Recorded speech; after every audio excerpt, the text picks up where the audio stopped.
Hai, saya Caleb. Anda waktu ini akan menunjukkan cara mengatur VPS Anda sendiri menggunakan Hostinger. Kita akan mulai dengan memilih paket VPS Hostinger, menginstal Ubuntu, dan mengakses server melalui terminal bawaan Hostinger. Setelah itu saya akan membimbing Anda melalui semua pengaturan backend penting. Jadi VPS Anda akan aman, terkonfigurasi dengan benar, dan siap menghosting aplikasi atau menginstal control panel. Jadi apa langkah pertama? Pertama, Anda perlu memilih paket VPS Hostinger. Untuk mendapatkan diskon 10%, kunjungi tautan di bawah atau gulir deskripsi video. Klik tautan pertama. Ini tautan hosting mitra kami, memastikan Anda mendapatkan penawaran terbaik. Setelah mengklik tautan, Anda akan dibawa ke halaman ini. Saya akan mulai dengan mengklik Claim Deal, dan itu akan menggulir kita ke bawah ke opsi paket VPS. Untuk video ini, saya akan memilih paket KVM2. Paket ini akan memberi Anda 2 inti CPU virtual, 8 GB RAM, 100 GB ruang disk NVMe, dan 8 TB bandwidth. Ini sudah cukup untuk deployment aplikasi web dan sebagian besar yang Anda jalankan di VPS. Jika nanti Anda butuh lebih banyak atau sedikit daya, Anda selalu bisa upgrade atau downgrade paket Anda. Saya akan pilih paket KVM2, Choose Plan. Dan sekarang, di halaman ini, kita bisa mulai dengan memilih berapa lama kita ingin paket VPS kita berjalan. Secara default, durasinya akan diatur ke 24 bulan yang akan mengoptimalkan penghematan Anda dan memberi Anda domain gratis. Namun, Anda juga bisa mengubahnya dari 24 bulan menjadi paket 12 bulan atau 1 bulan. Minimal, saya sarankan memilih paket 12 bulan karena Anda tetap akan mendapatkan banyak penghematan dan memenuhi syarat untuk domain gratis. Dengan menggulir ke bawah di sini, Anda bisa memilih apakah ingin mengaktifkan pencadangan otomatis harian atau tidak. Fitur ini akan mencadangkan data VPS Anda sekali sehari dengan biaya tambahan. Saya akan membiarkan fitur ini tetap nonaktif. Selanjutnya, kita akan memilih lokasi server. Hostinger merekomendasikan lokasi dengan latensi terbaik. Saya akan membiarkannya default. Dan hal terakhir yang akan kita lakukan di sini adalah memilih apa yang ingin kita install di VPS kita. Di sini Anda akan melihat ada 3 pilihan. Anda memiliki sistem operasi polos, sistem operasi dengan panel kontrol, dan aplikasi. Jika Anda ingin menginstal perangkat lunak tertentu, Anda akan menemukannya di sini. Jika Anda ingin walaupun sistem operasi versi panel kontrol dengannya, Anda bisa melakukannya di sini pakai template tersedia dari Hostinger. Yang contohnya, Dogploy baik jika Anda ingin dashboard visual untuk menjalankan kontainer Docker atau deploy aplikasi web. Saya punya tutorial lengkap VPS Dogploy tertaut di deskripsi untuk dilihat. Anda bisa pilih Cloud Panel, opsi gratis solid jika ingin host situs web WordPress. Atau mengelola server Anda melalui panel kontrol alih-alih menggunakan command line biasa. Jika Anda sudah tahu ingin langsung menggunakan panel kontrol, template-template ini benar-benar jalan pintas yang bagus. Namun untuk video ini, kita akan menginstal sistem operasi polos. Dengan cara ini, Anda tidak terikat pada stack tertentu. Anda bisa memutuskan nanti jika ingin menambahkan panel kontrol atau aplikasi tertentu di atas VPS Anda. Jadi saya akan langsung beralih ke Plain OS. Dan untuk video ini, saya akan menggunakan Ubuntu. Ubuntu adalah salah satu sistem operasi server yang paling populer dan gratis. Jadi saya akan mengkliknya di sini. Saya akan memastikan bahwa saya memilih versi LTS di sini. LTS berarti Long Term Support, dan versi ini akan mendapatkan pembaruan keamanan selama bertahun-tahun, sehingga menjadi pilihan yang sangat stabil untuk VPS Anda. Jadi pastikan versi LTS terbaru yang dipilih di sini. Setelah itu, kita akan scroll ke bawah dan klik konfirmasi. Setelah itu dipilih, saya akan scroll kembali ke atas. Dan saya akan memastikan bahwa kode kupon sudah diterapkan di sini. Sekali lagi, jika Anda menggunakan tautan di deskripsi video, ini seharusnya akan diterapkan secara otomatis untuk Anda saat check out. Setelah semuanya selesai, sekarang saya akan scroll ke bawah dan klik lanjutkan untuk melanjutkan prosesnya. Sekarang di halaman ini, Anda perlu mengisi informasi penagihan dan informasi pembayaran Anda. Saya akan segera mengisi itu dan saya akan percepat videonya sampai proses itu selesai. Sekarang saya sudah mengisi informasi pembayaran dan informasi penagihan saya. Jadi setelah itu selesai, saya akan langsung klik kirim pembayaran untuk melanjutkan. Di halaman ini cukup klik mulai. Dan setelah itu Anda akan diarahkan ke halaman ini. Di sebelah kanan Anda punya opsi untuk membuat kunci SSH, tapi kita akan melakukannya nanti di video ini. Jadi untuk sekarang, biarkan saja bagian ini. Di sebelah kiri, Anda punya opsi untuk membuat kata sandi root Anda. Ini adalah kata sandi yang akan Anda gunakan untuk masuk ke VPS Anda. Jadi pastikan kata sandinya kuat dan mudah Anda ingat. Dan saya sangat menyarankan untuk menuliskannya. Jadi di sini saya akan memasukkan kata sandi root saya. Setelah itu selesai, saya akan scroll ke bawah dan klik berikutnya. Lalu di sini Anda punya opsi untuk menambahkan pemindai malware gratis. Setiap kali saya menginstal VPS untuk pertama kali, meskipun opsi ini gratis dan bermanfaat, saya lebih suka membiarkannya tetap mati. Hanya untuk memastikan saya mendapatkan instalasi VPS yang bersih dan rapi. Jadi dengan opsi itu dimatikan, saya akan klik selesaikan pengaturan. Dan sekarang VPS Anda akan disiapkan untuk Anda. Proses ini bisa memakan waktu beberapa menit, jadi saya akan percepat sampai prosesnya selesai. Setelah selesai, VPS Anda sekarang sudah siap digunakan. Di sebelah kanan sini, Anda akan melihat baris akses SSH, dan bagian di sini adalah alamat IP VPS Anda. Kita sebenarnya akan mengatur koneksi sendiri nanti dengan pengguna baru dan kunci SSH, jadi Anda belum perlu khawatir tentang perintah ini. Dan di bagian bawah sini, Anda akan melihat domain gratis Anda terdaftar. Anda bisa mengklaimnya sekarang atau nanti, jika Anda mau. Untuk saat ini, saya ingin pergi ke dashboard VPS saya, jadi saya bikin ke bagian atas sini dan klik kelola VPS. Dan sekarang, kita berada di dashboard VPS Hostinger. Ini adalah pusat utama di mana Anda dapat melihat detail server Anda, mengubah pengaturan, menghubungkan domain, dan yang paling penting, disinilah Anda dapat membuka terminal perintah untuk berkomunikasi langsung dengan VPS Anda. Sekarang Ubuntu sudah terpasang. Hal pertama yang akan kita lakukan di sini adalah mengambil alamat IP VPS kita, dan Anda akan melihatnya langsung di dashboard Anda. Saya akan menyalin ini dan menyimpannya di tempat yang aman, karena nanti akan kita gunakan saat menghubungkan dari komputer kita sendiri. Sekarang, hal berikutnya yang akan kita lakukan adalah membuka terminal browser bawaan. Jadi pergi ke kanan atas di sini dan klik terminal, dan setelah mengklik browser terminal, ini akan membuka jendela perintah berwarna hitam. Jika ini terlihat agak menakutkan, jangan khawatir, cukup ikuti saja dan ketik perintahnya persis seperti yang Anda lihat. Dan jika Anda mau, Anda bisa memeriksa deskripsi video dan Anda akan menemukan sebuah dokumen yang berisi semua perintah dari video ini secara berurutan. Jadi Anda bisa langsung menyalin dan menempelkan perintah-perintahnya tanpa perlu repot mengetiknya satu persatu. Sekarang, sebelum kita melakukan hal lain, kita akan mulai dengan memastikan server kita benar-benar sudah diperbarui. Saya akan turun ke sini dan klik di sini, lalu saya akan mengetik perintah ini dan tekan Enter atau Return di keyboard. Saya akan ngetik apt update, lalu 2 tanda, dan kemudian apt upgrade, -y, lalu tekan Enter. Ini akan memeriksa patch keamanan terbaru dan pembaruan perangkat lunak, lalu menginstalnya secara otomatis. Jadi kita memulai dari sistem yang bersih dan sudah diperbarui. Anda ingin melihat progresnya di bagian bawah, yang saya waktu itu menengah hingga tercapai 100%. Sempurna, sekarang pembaruannya sudah selesai. Hal berikutnya yang ingin kita atur adalah bagaimana kita sebenarnya masuk ke VPS kita. Saat ini kita menggunakan akun root yang memiliki kendali penuh dan tanpa batas atas segala sesuatu di sistem. Ini memang sangat kuat, tapi juga berisiko. Bahkan kesalahan kecil pun bisa menimbulkan masalah saat Anda masuk sebagai root.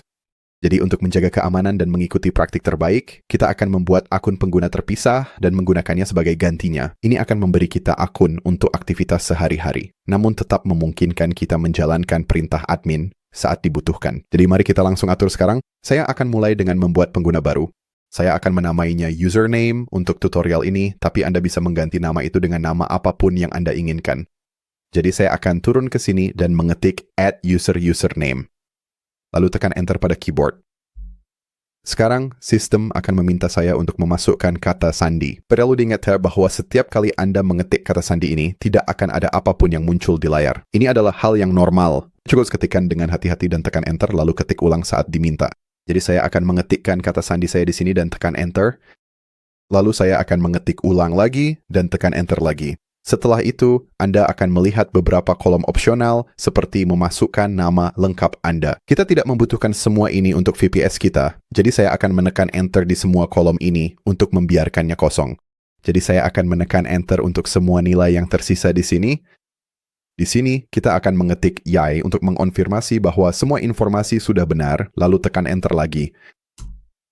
Sekarang kita akan memberikan hak admin kepada pengguna ini dengan menambahkannya ke dalam grup sudo. Ini akan memungkinkan pengguna ini menjalankan perintah penting saat dibutuhkan tanpa harus masuk sebagai root. Untuk memberikan hak admin kepada pengguna baru ini, mari kita ketik usermod, tanda -a, lalu huruf G kapital, kemudian ketik sudo, lalu username, dan sekali lagi untuk username. Di bagian akhir, ini akan sesuai dengan nama pengguna yang kamu pilih. Setelah itu diketik, tekan Enter pada keyboard. Lalu, Untuk memastikan semuanya berjalan dengan baik, saya akan mengetik ID, lalu username, kemudian tekan Enter. Dan jika semuanya berjalan dengan benar, kamu akan melihat sudo muncul di sini yang menandakan bahwa semuanya berhasil. Sekarang saya akan beralih ke akun baru ini. Untuk melakukannya, saya akan mengetik username. Tekan Enter sekali lagi. Dan sekarang kita sudah beralih ke akun baru kita. Dan mulai dari titik ini akan menjadi akun utama yang kita gunakan, bukan root lagi. Menggunakan pengguna biasa dengan akses sudo adalah cara yang jauh lebih aman untuk mengelola VPS Anda. Kamu tetap memiliki kendali penuh saat membutuhkannya, tapi kamu tidak selalu masuk sebagai pengguna root yang sangat berkuasa. Sekarang, setelah itu selesai, langkah berikutnya adalah mengatur kunci SSH kita. Melakukan ini akan memungkinkan kamu masuk dengan aman tanpa harus mengetikkan password VPS setiap saat, dan ini jauh lebih sulit untuk dibobol oleh penyerang dibandingkan password biasa. Dan sebenarnya kita akan memulai langkah berikutnya ini di komputer kita sendiri, bukan di terminal browser VPS. Karena saya menggunakan komputer Windows, saya akan menggunakan Windows PowerShell untuk langkah berikutnya. Tapi jika kamu menggunakan Mac, itu cukup menggunakan terminal. Jadi karena saya menggunakan Windows, saya akan membuka Windows PowerShell dan tampilannya akan seperti ini. Perintah pertama yang akan kita masukkan di sini akan menghasilkan kunci SSH modern. Untuk melakukannya, ketik SSH-kegen-T, lalu ketik ED25519, kemudian ketik dash dan huruf C kapital. Dan ini akan memungkinkan kamu menambahkan catatan agar kamu bisa mengingat kunci tersebut di kemudian hari. Jadi misalnya, di sini saya akan mengetikkan tanda kutip kunci SSH pribadi saya, lalu tutup kutip. Dengan begitu, saya akan selalu bisa mengetahui bahwa ini adalah kunci SSH pribadi saya yang saya buat untuk diri saya sendiri. Setelah itu, saya menekan Enter di keyboard saya. Sekarang di sini, ini akan menunjukkan lokasi file kepada kamu. Saya akan membiarkannya tetap pada pengaturan default. Saya akan melakukannya dengan hanya menekan Enter di keyboard lagi. Dan di sini, kamu bisa memilih apakah ingin memasukkan passphrase untuk kunci SSH-mu. Sekali lagi, saya akan membiarkannya kosong dan menekan Enter lagi. Sempurna, sekarang kunci SSH kita sudah berhasil dibuat. Kamu akan melihat banyak hal muncul di sini. Sebenarnya hanya ada dua hal yang perlu kamu fokuskan. Yang pertama adalah kunci privatmu yang ada di sini. Pastikan kamu tidak pernah membagikan ini kepada siapapun. Ini hanya akan tetap berada di komputermu saja. Dan yang kedua, yang berakhiran .pub, ini adalah kunci publikmu. Kita akan menyalin isi dari file ini dan menambahkannya ke VPS kita. Jadi selanjutnya, kamu perlu mencari file ini. Kamu bisa melakukannya dengan menyalinnya menggunakan Ctrl+C, lalu saya akan membuka file explorer saya. Kamu perlu klik di pojok kanan atas di sini, lalu tempelkan kunci publik tersebut. Tekan Enter di keyboardmu, dan itu akan membuka file tersebut di dalam editor teks. Sekarang, pilih semua ini, dan kita akan menyalinnya sekali lagi, dan setelah selesai, kamu bisa menutup file ini. Lalu saya akan menutup file explorer, dan kita juga sudah selesai menggunakan Windows, PowerShell atau terminal Mac untuk saat ini. Kita akan kembali menggunakannya nanti. Jadi untuk sekarang kamu bisa meminimalkannya atau menutupnya. Sekarang di sini kita kembali ke terminal browser VPS hostinger kita. Hal pertama yang ingin kita lakukan di sini adalah memastikan bahwa kita sudah masuk ke pengguna baru yang kita buat sebelumnya. Untuk beralih ke pengguna tersebut, saya akan mengetik nama pengguna. Kamu masuk ke nama pengguna yang kamu pilih sebelumnya di sini. Tekan Enter, lalu masukkan kata sandi kamu, dan sekarang kita sudah masuk ke akun pengguna kita, bukan lagi sebagai root. Kami melakukan ini karena kami ingin memastikan bahwa kami menggunakan akun pengguna kami untuk login SSH, sehingga semuanya tetap aman dan terjaga. Selanjutnya, kita perlu membuat tempat di server untuk menyimpan kunci publik kita. Untuk melakukan ini, saya akan mengetikkan mkdir-p, kemudian ketikkan tanda tilde, dan garis miring, .ssh. Tekan Enter. Itu akan membuat folder SSH untuk akun pengguna kita. Sekarang, di dalam folder itu, kita akan membuat sebuah file bernama authorized keys, lalu kita akan membukanya di editor teks. Untuk melakukannya, saya akan mengetikkan _ssh _authorized_keys. Lalu tekan Enter lagi. Itu akan membuka editor teks nano, dan kamu akan melihat saat ini belum ada apapun di sini. Di sini, kita akan menempelkan kunci publik yang sudah saya salin dari komputer saya. Di keyboard saya akan menekan Ctrl+Shift+V, dan sekarang kunci publik sudah disalin ke sana. Sekarang, ini memberitahu VPS bahwa jika ada koneksi yang cocok dengan kunci ini, komputer tersebut diizinkan mengakses VPS. Setelah kuncinya ditempel, saya akan menyimpan file dengan menekan Ctrl dan O di keyboard saya, lalu tekan Enter, kemudian tekan Ctrl dan X untuk menutup Nano. Sekarang kita hanya perlu mengatur izin yang benar agar server tahu bahwa file-file ini aman. Jadi sekarang, saya akan pergi ke bagian bawah sini dan mengetik chmod 700 -SSH. Tekan Enter lalu ketik chmod 600. _SSH_authorized_keys. Tekan Enter lagi di keyboard Anda. Sekarang ini akan mengunci semuanya. Dengan cara ini, hanya akun pengguna kita yang bisa mengakses file-file tersebut. Hal berikutnya yang perlu kita lakukan adalah menguji koneksi SSH. Saya akan membuka Windows PowerShell sekali lagi. Lalu di sini saya akan mengetikkan nama pengguna SSH. Pastikan Anda memasukkan nama pengguna khusus Anda sendiri di sini. Kemudian Anda akan menempelkan alamat IP VPS Anda. Anda bisa mendapatkannya dari dashboard hostinger Anda. Tekan Enter. Lalu Anda akan melihat pesan ini muncul di sini. Saat Anda terhubung ke VPS untuk pertama kalinya, SSH belum akan mengenali server tersebut. Jadi Anda akan melihat pesan di sini yang menanyakan apakah Anda ingin mempercayai fingerprint ini. Silakan ketik yes di sini, lalu tekan Enter. Sekarang kita sudah menambahkan fingerprint-nya, tetapi koneksi ditutup secara otomatis. Ini berarti kita perlu merestart SSH di terminal browser kita. Jadi saya akan membukanya lagi di sini. Lalu untuk merestart semuanya di sini, saya akan mengetik sudo systemctl restart SSH. Kemudian tekan Enter pada keyboard Anda. Anda mungkin akan diminta memasukkan kata sandi Anda di sini. Saya wakadega wadukan wada sandi saya dan masuk. Sekarang saya kembali ke Windows, PowerShell, dan sekali lagi kita akan mengetikkan nama pengguna SSH di dan kemudian alamat IP VPS Anda. Tekan Enter. Dan sekarang kita berhasil masuk ke VPS kita melalui komputer lokal kita. Oke, jadi sekarang kita sudah menyiapkan semuanya untuk login yang aman. Kami telah memperbarui server kami, membuat pengguna baru, dan menghubungkan kunci SSH kami sehingga kami dapat masuk dengan aman tanpa menggunakan kata sandi. Sekarang, langkah selanjutnya adalah memasang firewall dasar. Ini akan mengontrol lalu lintas apa yang diizinkan masuk ke VPS kita dan secara default akan mengunci semuanya. Sekarang mari kita mulai menyiapkan semuanya. Saya akan mulai dengan memeriksa status UFW. Itu adalah singkatan dari firewall yang tidak rumit. Saya akan mulai dengan mengetik sudo UFW status. Kemudian tekan Enter. Anda mungkin akan diminta memasukkan kata sandi Anda lagi. Ketik milik saya dan tekan Enter. Seperti yang bisa Anda lihat di sini, tertulis status tidak aktif. Jadi itu berarti kita perlu menyalakan firewall-nya. Tapi sebelum kita melakukannya, kita harus memastikan agar tidak secara tidak sengaja mengunci diri kita sendiri. Jadi saya akan mengizinkan aturan OpenSSH di sini yang menjaga akses SSH kita tetap terbuka.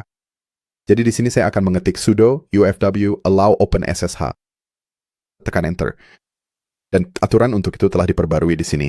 Selanjutnya, saya akan membuka port 80 dan 443. Ini adalah port standar untuk lalu lintas situs web biasa. Port ini mewakili HTTP dan HTTPS. Jadi nanti saya rekomendasi menghost situs web atau menginstal control panel, semuanya akan langsung berfungsi tanpa perlu mengubah firewall lagi. Jadi saya akan mengetik sudo ufw allow 80/tcp lalu tekan Enter. Kemudian kita akan mengetik sudo ufw allow 443/tcp. Sekarang kita bisa menyalakan firewall.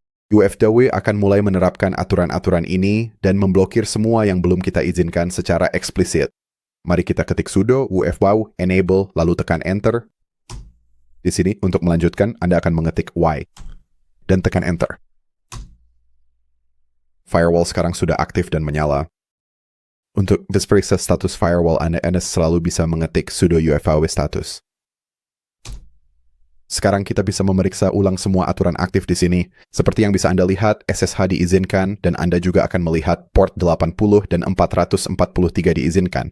Dengan firewall yang diaktifkan, hanya port-port penting yang terbuka. SSH untuk mengelola server, serta HTTP dan HTTPS untuk lalu lintas web. Semua yang lain akan tetap tertutup yang memberikan VPS Anda dasar keamanan yang jauh lebih kuat.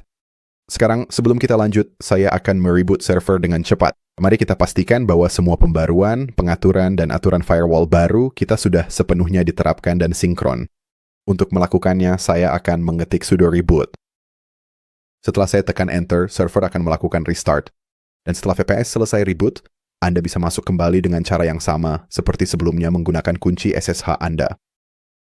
Sekarang, setelah reboot selesai dan server kembali online, semua yang sudah kita atur sejauh ini sudah sepenuhnya diterapkan.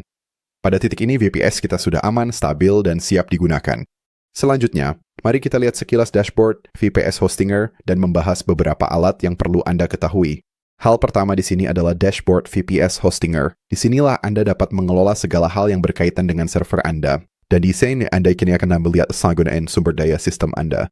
Anda akan melihat CPU, RAM, penggunaan disk, serta lalu lintas dan bandwidth Anda di sini juga. Jika Anda pernah melihat CPU atau RAM Anda terus-menerus berada di kapasitas maksimum, itu biasanya tanda bahwa Anda mungkin membutuhkan lebih banyak sumber daya untuk apapun yang sedang Anda jalankan.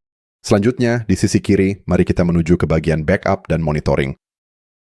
Lalu klik pada snapshot dan backup. Dan dari sini, Anda dapat mengatur jadwal backup Anda. Secara default, ini akan diatur mingguan, tetapi Anda juga bisa meningkatkan ke backup otomatis harian jika Anda mau. Ini akan menjaga semua informasi dan pengaturan di VPS Anda tetap aman dan secara konsisten terbackup. Dan jika Anda ingin membuat snapshot, cukup gulir ke bawah dan klik buat snapshot di sini. Dan alat lain yang bermanfaat adalah Kodi AI Assistant dari Hostinger.